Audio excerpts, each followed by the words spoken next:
I'm so glad you came.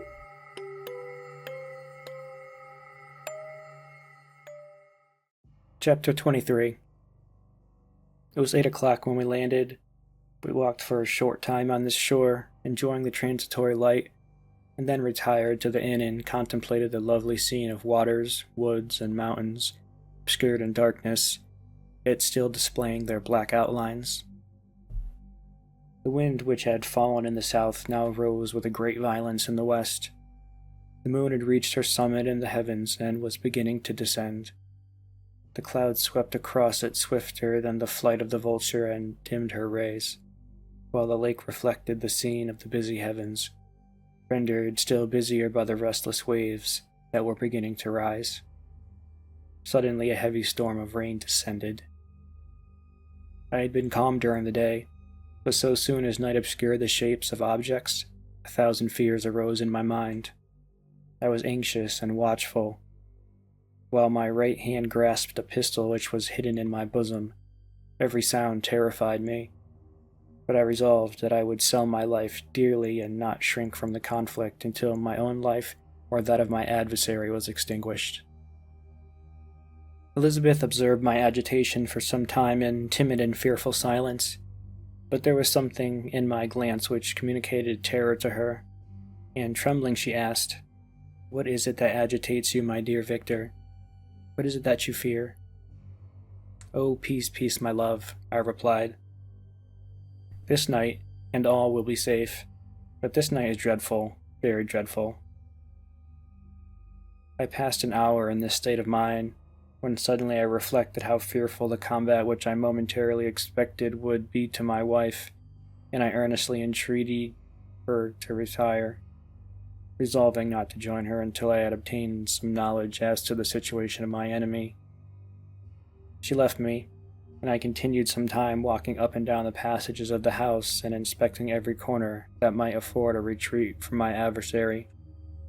But I discovered no trace of him, and was beginning to conjecture that some misfortune chance had intervened to prevent the execution of his menaces, when suddenly I heard a shrill and dreadful scream. It came from the room into which Elizabeth had retired. As I heard it, the whole truth rushed into my mind. My arms dropped, the motion of every muscle and fiber was suspended. I could feel the blood trickling in my veins and tingling in the extremities of my limbs. The state lasted for an instant. The scream was repeated, and I rushed into the room. Great God! Why did I not then expire? Why am I here to relate the destruction of the best hope and the purest creature on earth? She was there, lifeless and inanimate, thrown across the bed, her head hanging down and her pale and distorted features half covered by her hair. Everywhere I turn, I see the same figure, her bloodless arms and relaxed form flung by the murderer on its bridal bier. Could I behold this and live? Alas, life is obstinate and clings closest where it is most hated. For the moment only did I lose recollection. I fell senseless to the ground. When I recovered, I found myself surrounded by people of the inn. Their countenances expressed a breathless terror, but the horror of others appeared only as a mockery, a shadow of the feelings that oppressed me. I escaped from them to the room where lay the body of Elizabeth, my love, my wife, so lately living, so dear, so worthy. She had been moved from the posture in which I had first beheld her, and now, as she lay, her head upon her arm and a handkerchief thrown across her face and neck, I might have supposed her asleep. I rushed towards and embraced her with ardor, but the deadly languor and coldness of the limbs told me that what I now held in my arms had ceased to be the Elizabeth whom I had loved and cherished. The murderous mark of the fiend's grasp was on her neck, and the breath had ceased to issue from her lips. While I still hung over her in the agony of despair, I happened to look up. The windows of the room had before been darkened, and I felt a kind of panic on seeing the pale yellow light of the moon illuminate the chamber. The shutter had been thrown back, and with a sensation of horror not to be described, I saw at the open window a figure the most hideous and abhorred. A grin was on the face of the monster. He seemed to jeer, as with his fiendish finger he pointed towards the corpse of my wife. I rushed towards the window, and drawing my pistol from my bosom, fired. But he eluded me, leapt from his station, and, running with the swiftness of lightning, plunged into the lake. The report of the pistol brought a crowd into the room. I pointed to the spot where he disappeared, and we followed the track with boats. Nets were cast, but in vain. After passing several hours, we returned hopeless, most of my companions believing it to have been a form conjured up by my fancy. After having landed, they proceeded to search the country, parties going in different directions among the woods and vines. I attempted to accompany them and proceeded a short distance from the house, but my head whirled round. My steps were like those of a drunken man. I fell at last in a state of utter exhaustion. A film covered my eyes, and my skin was parched with the heat of fever. In this state I was carried back and placed on a bed, hardly conscious of what had happened. My eyes wandered round the room as if to seek something that I had lost. After an interval I arose, and as if by instinct crawled into the room where the corpse of my beloved lay. There were women weeping around. I hung over it and joined my sad tears to theirs. All this time no distinct idea presented itself to my mind, but my thoughts rambled to various subjects, reflecting confusedly on my misfortunes and their cause. I was bewildered, in a cloud of wonder and horror. The death of William, the execution of Justine, the murder of Clerval, and lastly of my wife. Even at that moment, I knew not that my remaining hands were safe from the malignity of the fiend. My father even now might be writhing under his grasp, and Ernest might be dead at his feet. The idea made me shudder and recalled me to action. I started up and resolved to return to Geneva with all possible speed. There were no horses to be procured, and I must return by the lake, but the wind was unfavorable, and the rain fell in torrents. However, it was hardly morning, and I might reasonably hope to arrive by night. I hired men to row and took an oar myself, for I had always experienced relief from mental torment and bodily exercise.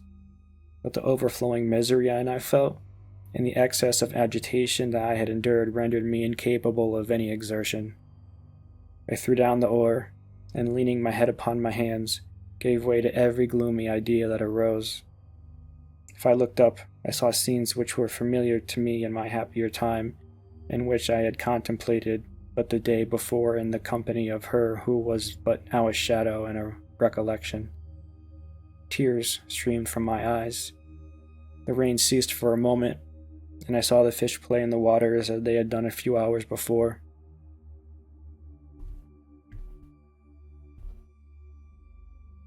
They had then been observed by Elizabeth. Nothing is so painful to the human mind as a great and sudden change. The sun might shine, or the clouds might lower, but nothing could appear to me as it had done the day before. A fiend had snatched from me every hope of my future happiness. No creature had ever been so miserable as I was. So frightful an event is single in the history of man. But why should I dwell upon the incidents that followed this last overwhelming event?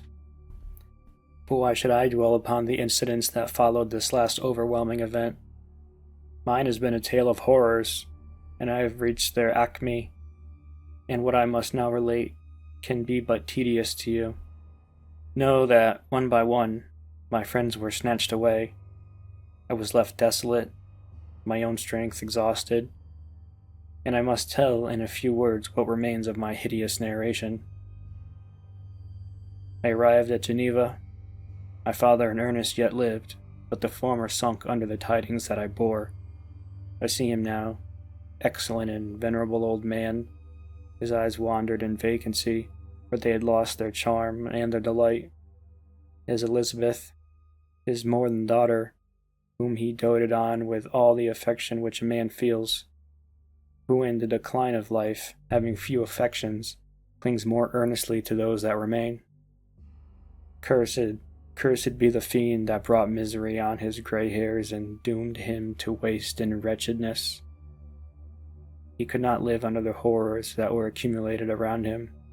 The springs of existence suddenly gave way, and he was unable to rise from his bed, and in a few days he died in my arms.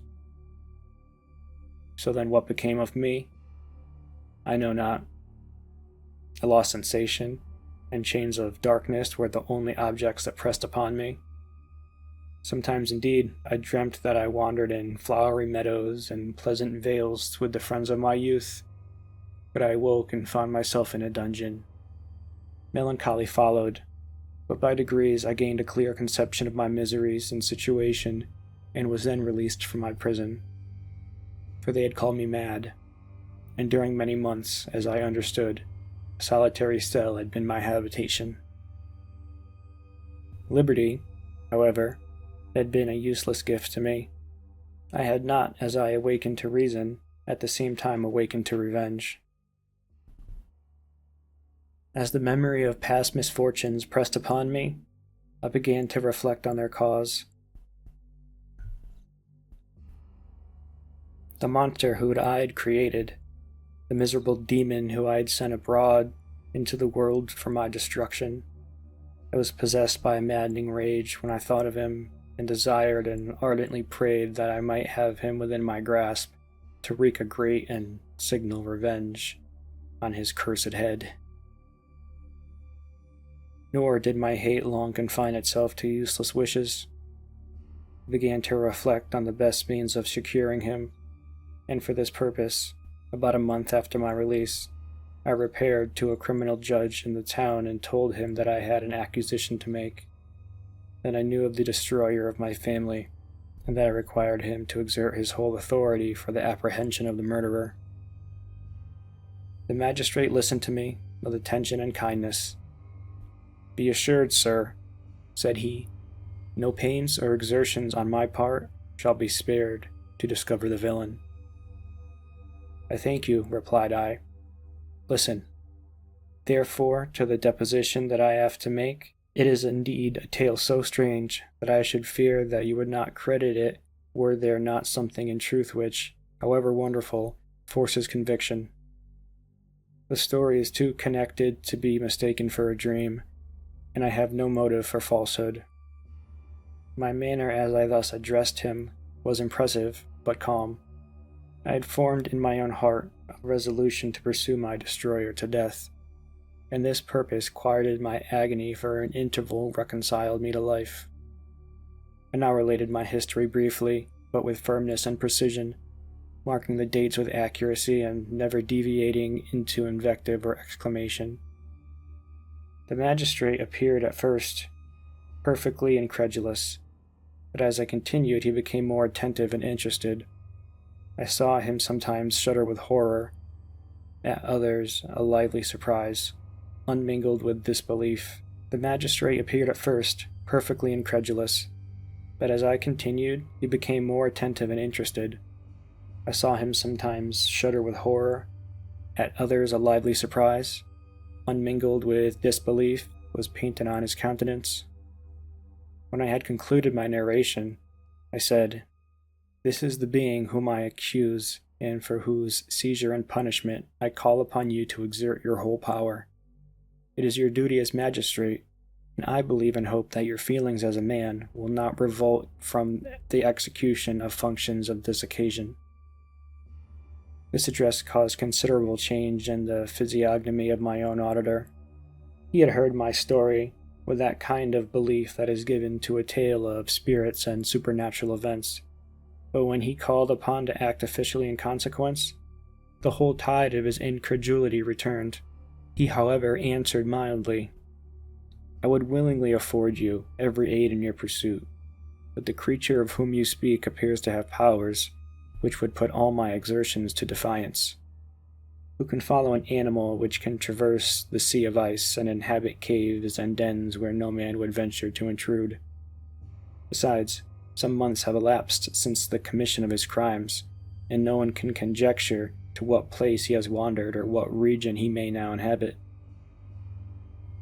I do not doubt that he hovers near the spot which I inhabit, and if he has indeed taken refuge in the Alps, he may be hunted like the chamois and destroyed as a beast of prey. But I perceive your thought. You do not credit my narrative, and do not intend to pursue my enemy with the punishment which is his desert." As I spoke, rage sparkled in my eyes. The magistrate was intimidated. "You are mistaken," said he. "I will exert myself, and if it is in my power to seize the monster, be assured that he shall suffer punishment proportionate to his crimes. But I fear, from what you yourself have described to be its properties, that this will prove impracticable. And thus, while every proper measure is pursued, you should make up your mind to disappointment." "That cannot be, but all that I can say will be of little avail. My revenge is of no moment to you, yet, while I allow it to be a vice, I confess that it will be the devouring and only passion of my soul. My rage is unspeakable when I reflect that the murderer, whom I have turned loose upon society, still exists. You refuse my demand. I have but one resource, and I devote myself, either in my life or death, to his destruction." I trembled with excess agitation as I said this. There was a frenzy in my manner, and something, I doubt not, of that haughty fierceness which the martyrs of old are said to have possessed. But to a Genevan magistrate, whose mind was occupied by far other ideas than those of devotion and heroism, this elevation of mind had much appearance of madness. He endeavored to soothe me as a nurse does a child, and reverted to my tale as the effects of delirium. "Man," I cried, "how ignorant art thou in thy pride of wisdom! Cease. You do not know what it is you say." I broke from the house angry and disturbed, and retired to meditate on some other mode of action.